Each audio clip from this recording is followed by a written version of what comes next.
Information ಒಬ್ರಿಗೊಬ್ರು pass ಆಗಿದೆ. ನಮಗೆ ಕೆಲವೊಂದು ವಿಚಾರಗಳು ಬಂತು ಅಂತ ಅಂದಾಗ ಇದು ನಮ್ಗೆ ಅದೇ ನೆನಪಾಗಿದೆ. ಲೀಡ್ ಸಂಸ್ಥೆ ಏನು ಮಾಡುತ್ತೆ, ಈಗ ನೀವುಗಳೆಲ್ಲ ಏನು ಮಾಡ್ತಾ ಇದ್ದೀರಾ, ನೀವು ಬಂದು ಹೋಗ್ತಾ ಇದ್ದೀರಿ, ಜನಗಳು ಕೊಡ್ತಾ ಇದ್ದೀರಾ.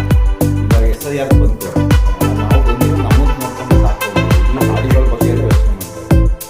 ಸೊ ಇದ್ರ ಬಗ್ಗೆ ನೀವು ಯೋಚನೆ ಮಾಡಬೇಕು ಅಂತ ಅಂದರೆ ನೆಕ್ಸ್ಟ್ ಜನ್ರೇಷನ್ ಏನಿದೆ ಅದಕ್ಕೆ ಇನ್ಫಾರ್ಮೇಷನು ಪ್ರಾಕ್ಟಿಕಲಾಗಿ ಹೋಗ್ತಾ ಇಲ್ಲ. ಕಾರಣಗಳು ಏನು? ಒಂದನೇದು, ಎರಡನೇದು, ನಾವು ಯುವಕರ ಸಂಘಟನೆ ಮಾಡೋಣ ಅಂತ ಫಸ್ಟು ನಿಮ್ಮ ರಿಕ್ವೆಸ್ಟ್ ಮಾಡಿಕೊಂಡು ಏನೋ ಸಿಕ್ಕಿಲ್ಲ. ಸರಿ ಹೇಳ್ಬಿಟ್ಟು ನಾನೇ ಹಾಡಿಗೆ ಹೋಗೋಣ ಅಂತ ಹೇಳಿ ಪ್ರತಿ 22 ಹಾಡಿಗೆ ಕೂಡ ಹೋಗ್ತೀನಿ. ಅಲ್ಲೂ ಕೂಡ ಏನೋ ರೆಸ್ಪಾನ್ಸ್ ಈ ಥರ ನಾನೇನೋ ಸ್ಟ್ರಾಟಜಿ ಮಾಡಿ ಒಂದು ಮುಗಿಸೋಣ ಅನ್ನೋ ಆ ಥರ ಯೋಚನೆಗಳು ಮಾಡ್ತೀವಿ.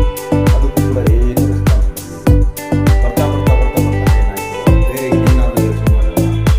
ಸರ್ರು ಅಷ್ಟು ವರ್ಷದಿಂದ ಶ್ರಮ ಪಟ್ಟಿದ್ದಾರೆ, ಲೀಡ್ ಸಂಸ್ಥೆ ಶ್ರಮ ಪಟ್ಟಿದೆ, ಮತ್ತು ಮುಖಂಡರುಗಳೆಲ್ಲ ಶ್ರಮ ಪಟ್ಟಿದ್ದಾರೆ.